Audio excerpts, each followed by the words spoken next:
मॉलस लॉचं statement आपल्याला माहिती आहे, मॅथमॅटिकल फॉर्म माहिती आहे. I equal to I0 cos square theta.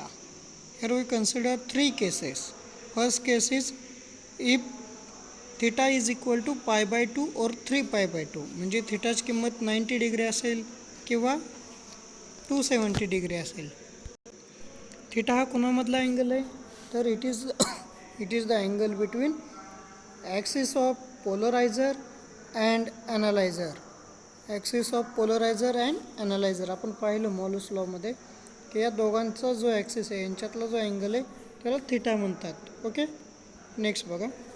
If theta is equal to pi by 2 और 3 पाय बाय 2, जर थिटाची किंमत पाय बाय 2 असेल, पुटअप करा जे अबव इक्वेशन दिले आपल्याला मॉलस लॉचं. या इक्वेशनमध्ये थिटाची किंमत पाय बाय 2 आपण पुटअप केली. व्हॉट्स आपण कॉस 90 झिरो येतो. 0 into I0 0, that is minimum value मिळते आपल्याला इंटेन्सिटीची, I mean equal to 0.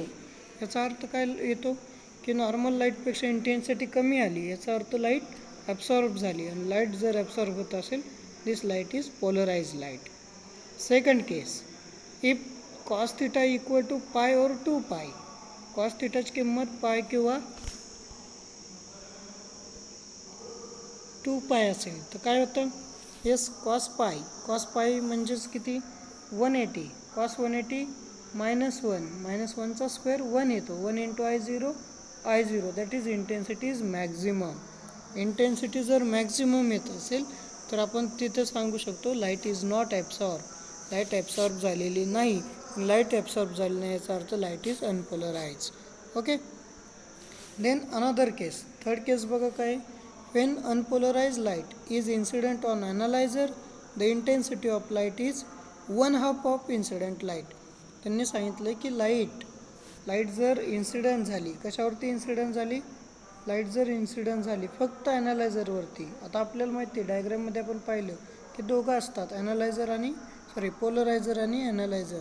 Okay okay, आता इथं दिलं आहे काय ते बघा. जर अनपोलराइज लाईट या पोलरायझरमधून फक्त पास झाली तर आपल्याला काय मिळते इंटेन्सिटी 1/2 ऑफ इन्सिडंट लाईट. 1/2 म्हणजे I0/2. इनिशियल इंटेन्सिटी I0 असेल तर पोलरायझर किंवा ॲनालायझर फक्त एकच असेल, दोघांपैकी एकच, तर आपल्याला इंटेन्सिटी हाफ मिळते. आणि जर दोघं असतील तर इंटेन्सिटी आपल्याला मिळते I0/2 कॉस स्क्वेअर थिटा, एवढी इंटेन्सिटी मिळते. याचा यूज आपण करणार आहोत. when light is passing through only analyzer or polarizer, then we get the half intensity of light. And it is also passed through both polarizer or analyzer, then we get equation I0/2 cos square theta. It is very important relation. Okay, next बघा. Next आपण पाहणार आहोत की what is the Brewster law. Brewster law पाहण्यापूर्वी काय करायचं तर आपल्याला डायग्राम पाहावी लागेल. डायग्राममध्ये महत्त्वाचं कोण आहे, this is angle of polarization. Okay, angle of polarization. This reflected ray is completely plane polarize and refracted ray is partially polarize. Completely पोलराइजचं मिनिंग काय, इट कंटेन ओनली डॉट्स और ओनली ॲरोज. यात एकतर डॉट्स असतील किंवा एकतर arrows आपल्याला पाहायला मिळतात, त्याला म्हणतात कम्प्लिटली प्लेन पोलराइज. पार्शली म्हणजे काय, it content uneven number of dots and arrows. Uneven number म्हणजे काय बघा. आता या डायग्राममध्ये तुम्हाला जे दिलेलं आहे यात आपण पाहतो की नंबर ऑफ डॉट्स बघा किती, 1 2 3 4 5 6. नंबर ऑफ डॉट्स 6 आहेत. तर ॲरोज किती, 1 2 3 4. आणि हे अनइवन आहे. जर uneven number of arrows and dots असतील तर त्याला आपण म्हणतो पार्शली पोलराइज. काय म्हणायचं, पार्शली पोलराइज. आणि ज्याच्यामध्ये number of arrows and number of dots equal असतात त्या लाईटला म्हणतात अनपोलराइज लाईट. काय म्हणायचं, अनपोलराइज लाईट.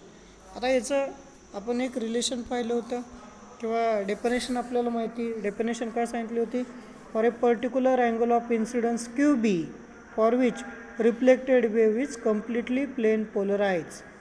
ज्या अँगल ऑफ इन्सिडन्ससाठी रिफ्लेक्टेड रे कम्प्लिटली पोलराइज येतं त्याला म्हणतात angle of polarization. Okay, next बघा, what is the Brewster's law. Brewster's law काय होतं, द टॅन्जेंट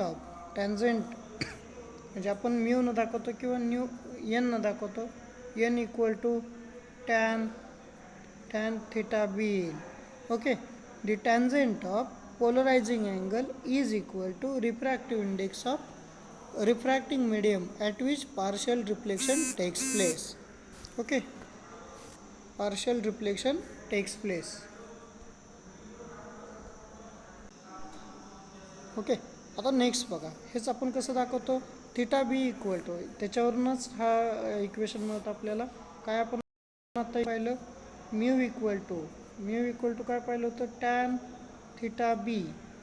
ओके, त्याच्यावरून थिटा बी काय येईल, म्हणजेच angle of polarization equal to काय येईल, टॅन इनवर्स. हा टॅन इकडं नेला की इनवर्स होईल, टॅन इनवर्स काय येईल, theta B equal to tan inverse काय आलं, टॅन इनवर्स म्यू किंवा रिफ्रॅक्टिव्ह इंडेक्स.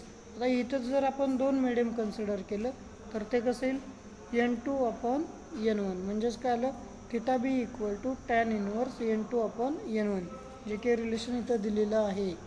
ओके, आता याच्यानंतर ना आपण याच्यावरली एक्झाम्पल्स पाहणार आहोत. एक्झाम्पल पाहत असताना बघा,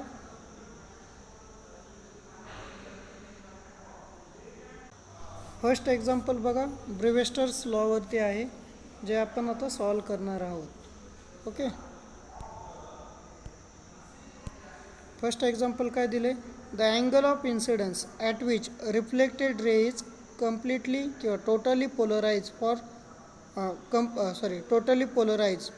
reflection from air to glass, then refractive index is, किंवा इथं दिल्याप्रमाणे. आता आपल्याला एक तर ॲक्च्युली काय काढायचं आहे, N B the refractive index दिलेला आहे.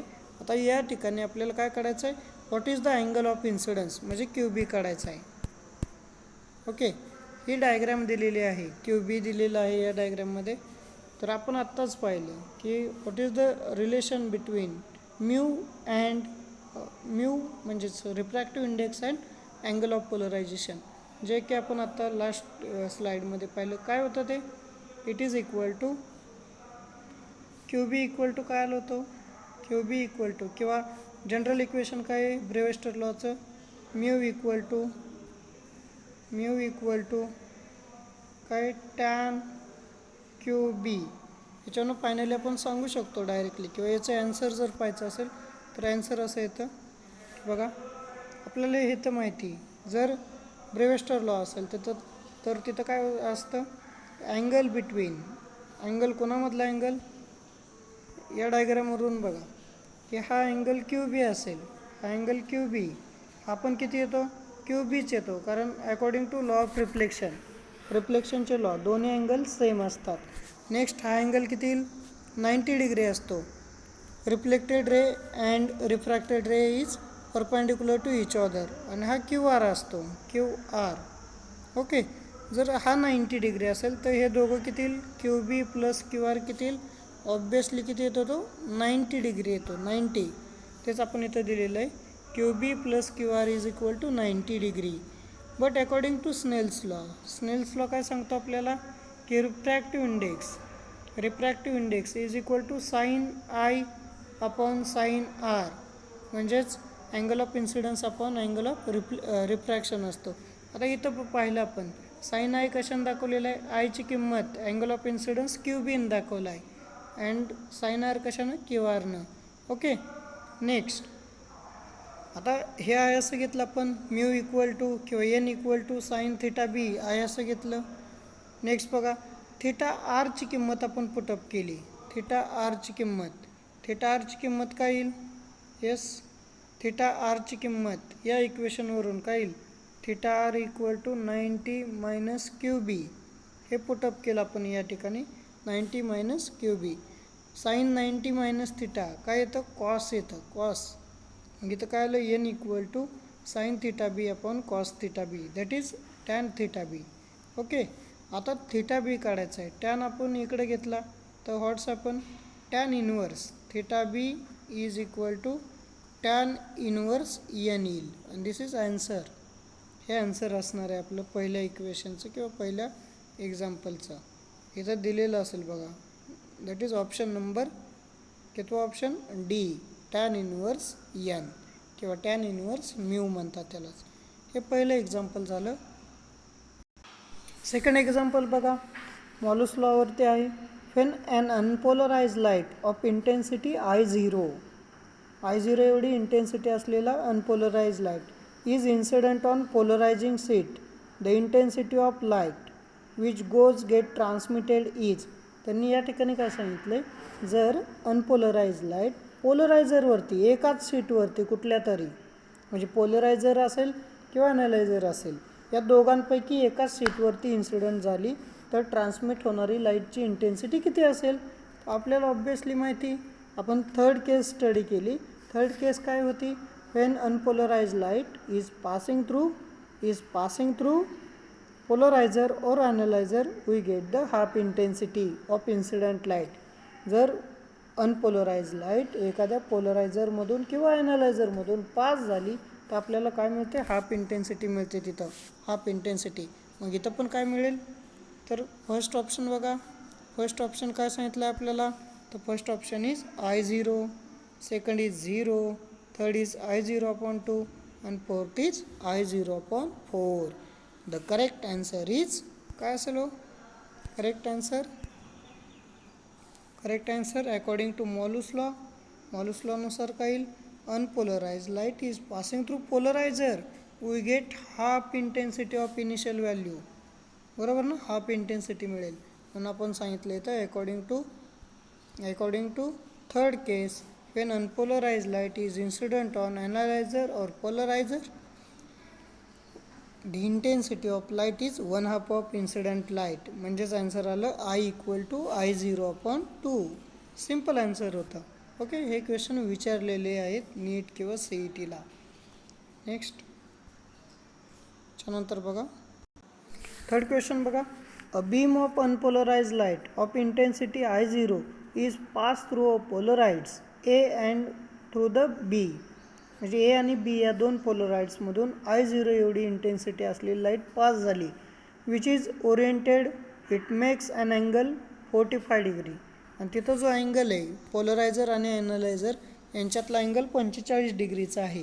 What is the intensity of light emergent, बाहेर पडणाऱ्या लाईटची इंटेन्सिटी किती असेल. पहिला ऑप्शन आहे I0, सेकंड ऑप्शन आहे 0, थर्ड ऑप्शन आहे I0/2 आणि फोर्थ ऑप्शन आहे I0/4. ओके, तर काय क्वेश्चन आहे की ॲनालायझर आहे, पोलरायझर आहे, या दोघांमधला, इथं घेऊया आपण, ॲनालायझर आहे, पोलरायझर आहे. ओके, किंवा हा पोलरायझर आहे आणि हा ॲनालायझर आहे. ओके, या दोघांमधून लाईट काय होते, ट्रॅव्हल होते. आता इथं जे आहे इथं इंटेन्सिटी किती होईल, ऑब्वियसली I0/2. I0 एवढी इंटेन्सिटी दिली आपल्याला, I0/2. आणि हीच इंटेन्सिटी सेकंड पोलरायझरमधून किंवा ॲनालायझरमधून पास झाली तर काय मिळेल, वी गेट न्यू इक्वेशन. आपल्याला नवीन इक्वेशन काय मिळेल, नवीन इक्वेशन मिळेल I=I0/2 cos² थिटा. ओके, हे इक्वेशन मिळेल. आणि इथं सिम्पली आपल्याला थिटा पण दिलेला आहे, थिटा किती, 45 डिग्री. नेक्स्ट बघा, नेक्स्ट स्लाईडला आन्सर दिले, काय दिलेलं आहे बघा, की या स्लाईडमध्ये तुम्हाला लक्षात येईल की unpolarise light is pass through polariser we get half intensity, it is also pass through another slit we get intensity I0/2 cos² theta. Okay, आता थिटा दिलेला आहे, नवीन फॉर्म्युला हा मिळाला आपल्याला, I=I0/2 cos² थिटा. थिटाची किंमत किती, 45 डिग्री. cos 45 किती येतो, 1/√2. Then put the value of थिटाची व्हॅल्यू आपण इक्वेशनमध्ये पुट केली तर काय येईल, I0/2 आहे असं, ओके, cos² 45 म्हणजेच किती आलं, 1/√2 ब्रॅकेट स्क्वेअर म्हणजेच किती आलं, तर फायनली I0/2 आहे असं 1/√2, √2चा स्क्वेअर 2 येईल. यांचं मल्टिप्लिकेशन केल्यानंतर किती आलं, I0/4. यस, सिम्पल एक्झाम्पल आहेत हे विचारलेले. नेक्स्ट बघा. Next example, two beam A and B of plane polarize light with mutually perpendicular to the plane of polarization. या ठिकाणी दोन बीम आहेत लाईटचे किंवा इलेक्ट्रोमॅग्नेटिक वेव्ह आहे. त्यातले फर्स्ट आपण असं दाखवतो, this is one of the vertical beam, हा हॉरिझॉन्टल आहे. इकडे समजा आपण बी घेतलं आणि ई घेतलं, हे दोन जे आहेत इलेक्ट्रिक फील्ड आणि मॅग्नेटिक फील्ड बघा दिलं आहे. Two beam A and B of plane polarized light with mutually perpendicular plane of polarization are seen through polarides from opposition. Okay, पोलराइड्समध्ये ए आणि बी दोघांना दोघे एकमेकाला परपेंडिक्युलर आहेत. नेक्स्ट बघा, when beam A has maximum intensity. A हा beam आहे, त्याची इंटेन्सिटी मॅक्झिमम आहे. इथं ए हा बीम आहे, याची इंटेन्सिटी मॅक्झिमम आहे आणि बीची इंटेन्सिटी मिनिमम आहे असं दिले. नेक्स्ट बघा, rotation of plane polaroids through angle of 30 degree makes with beam of light equally bright. जर यातला एक बीम कुठलाही आपण जर समजा मी एला रोटेट केला किती डिग्रीमध्ये, 30 डिग्रीमध्ये रोटेट केला, तर व्हॉट्स आपण both the beam having equal intensity. दोन्ही बीमची इंटेन्सिटी इक्वल होत असेल. नेक्स्ट बघा, if the initial intensity of two beam is IA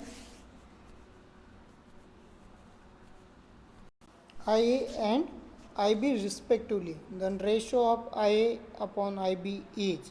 तर तुम्हाला विचारलं रेशो काय येईल दोघांच्या इंटेन्सिटीचा, तो 1 येईल का 1/3 येईल का 3 येईल किंवा चौथा ऑप्शन 3/2. ओके, आता आपण पाहणार आहोत ॲन्सर पाहत असताना कंडिशन काय दिली बघा. ए आणि बी हे दोन बीम आहेत, ते एकमेकाला म्युच्युअली परपॅन्डिक्युलर आहेत. ज्यावेळेस ते म्युच्युअली परपॅन्डिक्युलर आहेत त्यावेळेस एची इंटेन्सिटी मॅक्झिमम आहे तर बीची इंटेन्सिटी मिनिमम आहे. नेक्स्ट सेकंड कंडिशन काय सांगितली, if it is rotate in 30 degree. जर ए हा बीम आपण 30 डिग्रीमध्ये रोटेट केला तर आपल्याला काय मिळतं आहे, तर आपल्याला असं मिळतं की दोन्ही बीम किंवा ए आणि बी हे जे दोन बीम आहेत ते इक्वली ब्राईट होत आहेत किंवा त्यांची ब्राईटनेस सेम होती. ओके, तर त्यांचा इंटेन्सिटीचा रेशो काढायचा आहे आपल्याला, IA/IB. It is very simple. आता सांगितल्याप्रमाणे की आपण या ठिकाणी ए आणि बी असे दोन बीम कन्सिडर केलेत, ते म्युच्युअली परपॅन्डिक्युलर आहेत. त्यावेळेस एची इंटेन्सिटी मॅक्झिमम आहे, बीची इंटेन्सिटी मिनिमम आहे. ओके, आता it is rotate in 30 degree. 30 डिग्रीमध्ये रोटेट केल्यानंतर आपल्या लक्षात आलं की दोघांची इंटेन्सिटी काय झाली, सेम झाली. ओके, याचा अर्थ काय झाला, एशी झालेला अँगल किती आला 30 आणि सेकंड अँगल किती येईल 60.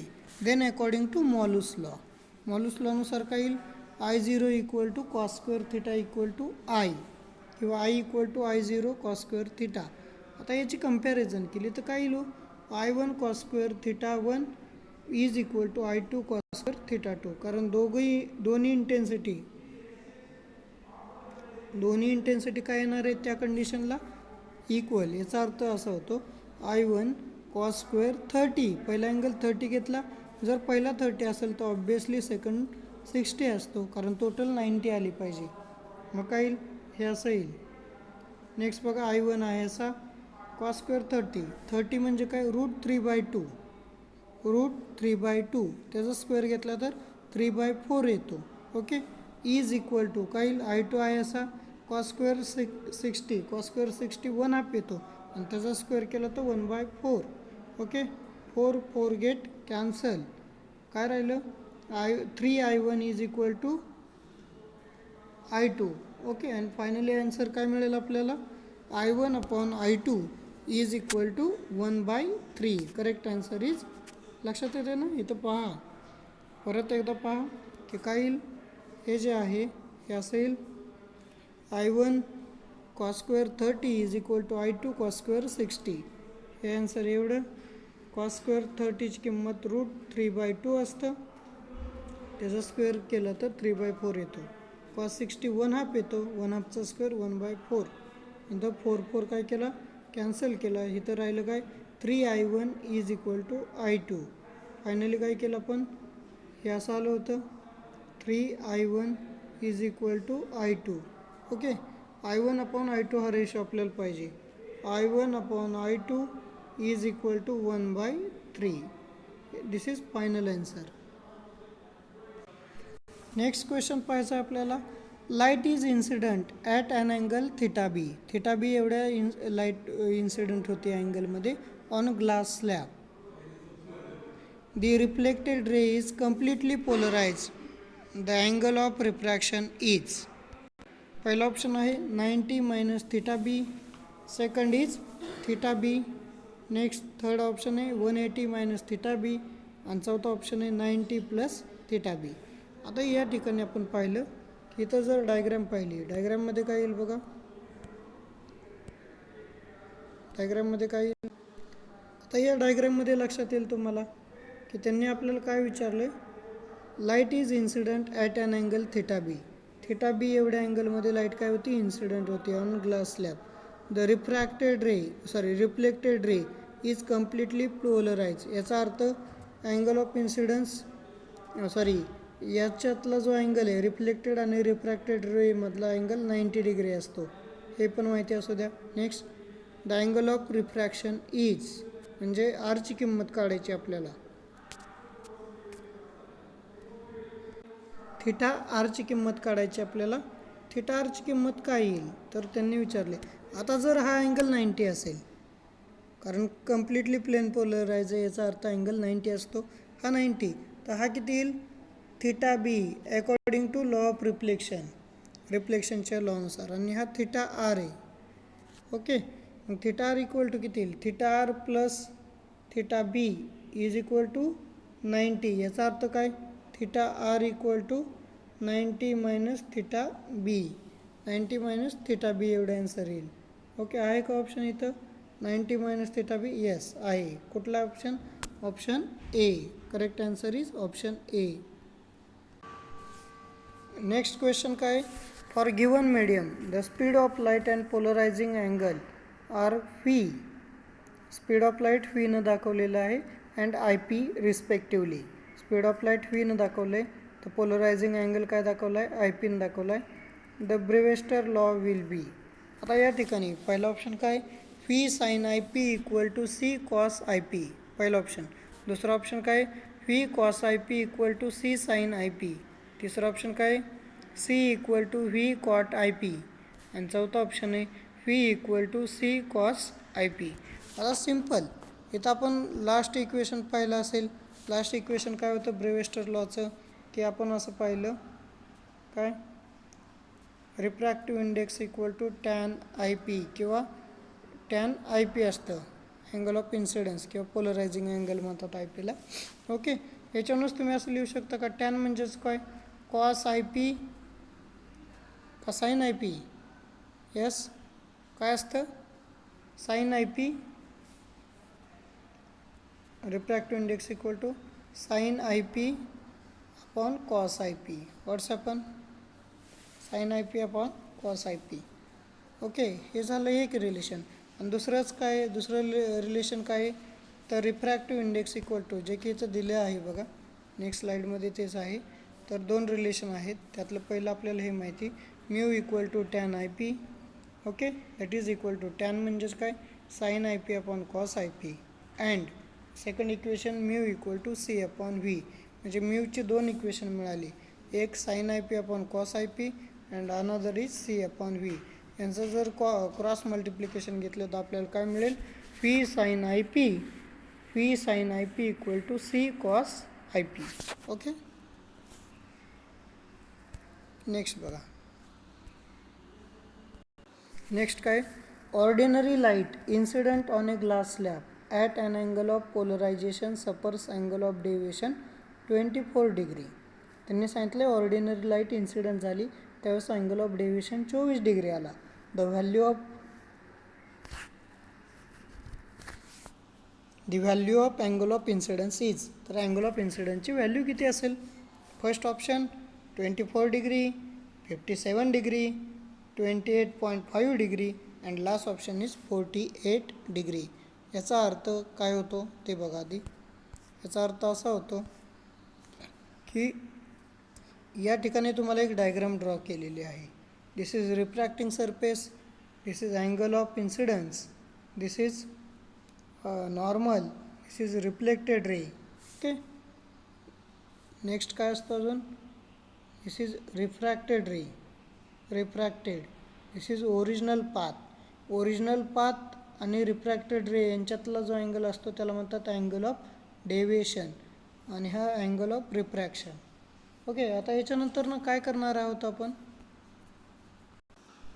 आता या डायग्रामवरून आपण हे सांगत होतो तुम्हाला की हा रिफ्रॅक्टिंग सरफेस आहे, हा इन्सिडन्स रे आहे, नॉर्मल आहे, रिफ्लेक्टेड रे आहे, हा ओरिजिनल पाथ आहे इन्सिडन्स रेचा, हा रिफ्रॅक्टेड रे आहे आणि नॉर्मल आहे. ओके, रिफ्रॅक्टेड रे आणि ओरिजिनल पाथ ऑफ इन्सिडन्स रे जो असतो त्याला म्हणतात अँगल ऑफ डेविएशन आणि तो किती दिलेला आहे आपल्याला, 24 डिग्री दिला आहे. किती, 24 डिग्री हा दिलेला आहे. आता हे तर आपल्याला माहिती, this is angle of incidence, I P दिलेला आहे. हा पण किती असेल, आय पीचा असेल, कारण अकॉर्डिंग टू लॉ ऑफ रिफ्लेक्शनच्या लॉनुसार. नेक्स्ट हे पण माहिती, रिफ्लेक्टेड रे आणि रिफ्रॅक्टेड रे यांच्यातला जो अँगल आहे तो किती असणार आहे, रिफ्रॅक्टेड रे यांच्यातला अँगल किती असणार आहे, 90 डिग्री असणार आहे. ओके, आणि लास्टला काय राहिला, angle of refraction. Angle of refraction किती येईल तो आपण पाहणार आहे. आता हे तर माहिती आहे, काय माहिती आहे आपल्याला की हे जे दोन अँगल आहेत, हा अँगल 90 डिग्री असेल आणि I P plus R P हा किती येईल, 90. पहिलं इक्वेशन आपण तेच लिहिणार आहे. काय लिहितो आहे ते बघा, I P plus R P इथं दिलं आहे बघा, I P plus R is equal to 90, म्हणजे हा अँगल आणि हा अँगल 90 येईल आणि रिमेनिंग 90 येतो. ओके, नेक्स्ट बघा, अँगल ऑफ डेविएशन म्हणजेच काय असतं, I P minus R, I P minus R आणि it is about 24 degree, 24 degree दिला आहे. आता इथं दोन इक्वेशन झाली, कोणाची, I P plus R equal to 90, I P minus R equal to 90. जर या दोघांच्या पण सम घेतल्यावर काय येईल, I P plus I P 2 I P, R R get cancel. Next काय राहिलं, 90 प्लस 24 114, म्हणजेच काय आलं, 2 आय पी इक्वल टू 114 आणि 2 आय पी इक्वल टू 114 म्हणजे काय, आय पी इक्वल टू 2 न डिवाइड होईल, आपल्याला फायनल आन्सर मिळालं I P equal to 57 degree. Okay, याचा जो रिमेनिंग पार्ट आहे किंवा आपण 7 एक्झाम्पल आत्ता पाहिली, याचे जे रिमेनिंग एक्झाम्पल्स आहेत ते तुम्हाला असाइनमेंटमध्ये दिलेले आहेत. तर सर्व मुलांनी ते असाइनमेंट सोडवायच्या. काही शंका असतील तर आपण व्हिडिओ लेक्चरमध्ये पाहूया. Okay, thank you.